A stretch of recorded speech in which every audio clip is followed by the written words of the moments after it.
என் கட்சியை குறை சொல்றதுக்கு தான் நீ ஐபிஎஸ் ஆகி வந்திருக்கிய இங்க. ஏன்னா நீ என்ன பண்ணுவ? நீ என்ன பண்ணிடுவ? நீ நான் தனிப்பட்ட கார்ல டின்ட்டு போட்ட கிளாஸ் போட்ட கார்ல நான் வரேன். நான் மன்னிப்பு கேட்கிறேன். தம்பி, என் பரம்பரையிலே கிடையாது தம்பி. நீ என்ன பெரிய, நீ யார் முதல்ல நான் உனக்கு மன்னிப்பு? நீ ஆற்றால் நீ ஒரு ஐபிஎஸ்.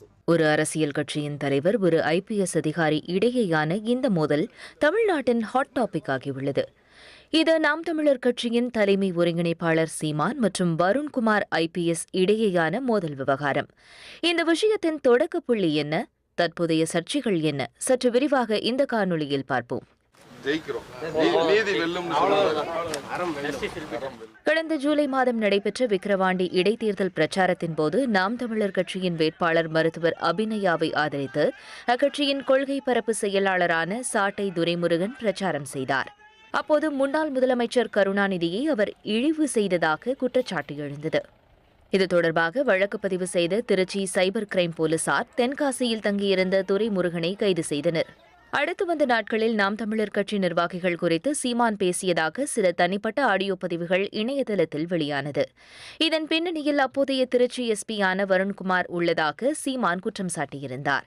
ஏற்கனவே குண்டாஸ் இங்கே உள்ள வேற இடத்துல வழக்கு இங்க வர சொல்லி சென்னைக்கு கொண்டு வந்து சேர்க்க சொல்லி உள்ளதுக்கு குண்டாசுல போட்டது இதே வருண் ஐபிஎஸ் தான். இப்போ அவரை கைது பண்ணி இங்க திருச்சி கொண்டு வரது வருண் ஐபிஎஸ் தான். இதெல்லாம் மறந்துருவோம் நீங்க அப்படியே. இதற்கு பதிலளிக்கும் விதமாக தனது எக்ஸ் பக்கத்தில் சீமான் பேசிய வீடியோவை இணைத்து அதில் பாரதியாரின் சாதிகள் இல்லையடி பாப்பா என்ற பாடலை வருண்குமார் பதிவிட்டார். இதன் தொடர்ச்சியாக ஆகஸ்ட் 4ஆம் தேதி மின் கட்டண உயர்வை கண்டித்து நாம் தமிழர் கட்சியினர் சென்னையில் நடத்திய ஆர்ப்பாட்டத்தில் வருண்குமார் பெயரை குறிப்பிடாமல் சீமான் விமர்சித்தார். நீ இதெல்லாம உனக்கு பிரச்சனை? நீ ஆடியோ வெளியிடு, உட்கார்ந்து நீ ஐபிஎஸ் படிச்சுட்டு வர்றது, எஸ்பி ஏசி டிசிஆர் எதுக்கு? சீமா யார்கிட்ட என்ன பேசுறான்? இந்த விவகாரத்தில் தனது வழக்கறிஞர் மூலம் வக்கீல் நோட்டீஸ் ஒன்றை சீமானுக்கு வருண்குமார் அனுப்பினார். அதை தனது எக்ஸ் பக்கத்திலும் அவர் பகிர்ந்திருந்தார். அந்த பதிவில் சீமானுக்கு கிரிமினல் அவதூறு நோட்டீஸ் அனுப்பியுள்ளேன். நீதிமன்றத்தின் மீது எனக்கு நம்பிக்கை இருக்கிறது. பொதுவெளியில் சீமான் பேசும் பேச்சுக்களை மக்கள் சகித்துக் கொள்ள மாட்டார்கள் என பதிவிட்டிருந்தார். வருண்குமார் நோட்டீஸ் அனுப்பியது குறித்து கடந்த ஆகஸ்ட் மாதம் பிபிசி தமிழிடம் பேசிய சீமான், எனக்கு எந்த வகையிலும் அவர் எதிரி அல்ல. ஐபிஎஸ் படித்தால் அதற்குரிய வேலையை மட்டும் பார்க்க வேண்டும்.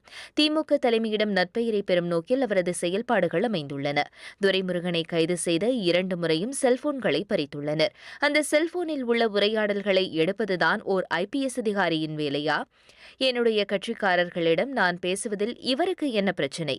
துரைமுருகனின் செல்போனிலிருந்து ஆடியோவை எடுத்து வெளியில் கசியவிட்டதே வருண்குமார் தான் என குற்றம் சாட்டினார்.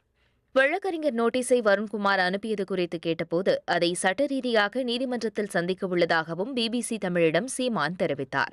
இதன் பிறகு சமூக வலைதளங்களில் வருண்குமாருக்கு எதிராக பதிவிட தூண்டியதாக சீமான் மற்றும் அவரது கட்சியைச் சேர்ந்த 22 பேர் மீது திருச்சி தலைநகர் போலீசார் வழக்கு பதிவு செய்தனர்.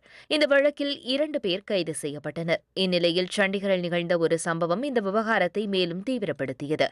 டிசம்பர் முதல் வாரத்தில் சண்டிகரில் நடைபெற்ற ஐபிஎஸ் அதிகாரிகள் மாநாட்டில் நாம் தமிழர் கட்சி மீது வெளிப்படையான விமர்சனத்தை வருண்குமார் முன்வைத்தார். நாம் தமிழர் கட்சியை கண்காணிக்கப்பட வேண்டிய பிரிவினைவாத இயக்கம் என்று பேசிய வருண்குமார், அக்கட்சியினரின் சைபர் குற்றங்களால் தானும் தன் குடும்பத்தாரும் பாதிக்கப்பட்டுள்ளதாக கூறினார்.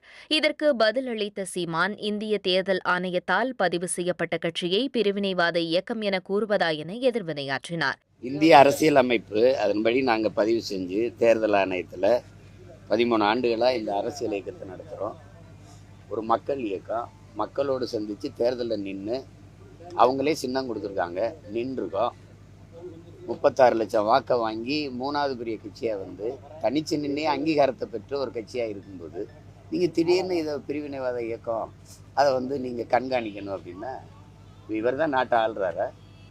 ஏற்கனவே என்னை ரைடு விட்டு போன பார்த்தாங்கல்ல, அவங்களுக்கு தெரியாதா நாங்கள் பிரிவினைவாத இயக்கமா இல்லையான்னு? எதை வச்சு பிரிவினைங்கிறாரு? ஒரு அடிப்படை தகுதியே எல்லாமே நீ எல்லாம் இப்படி ஐபிஎஸ் ஆன? என் கட்சியை குறை சொல்றதுக்கு தான் நீ ஐபிஎஸ் ஆகி வந்திருக்கிய இங்க.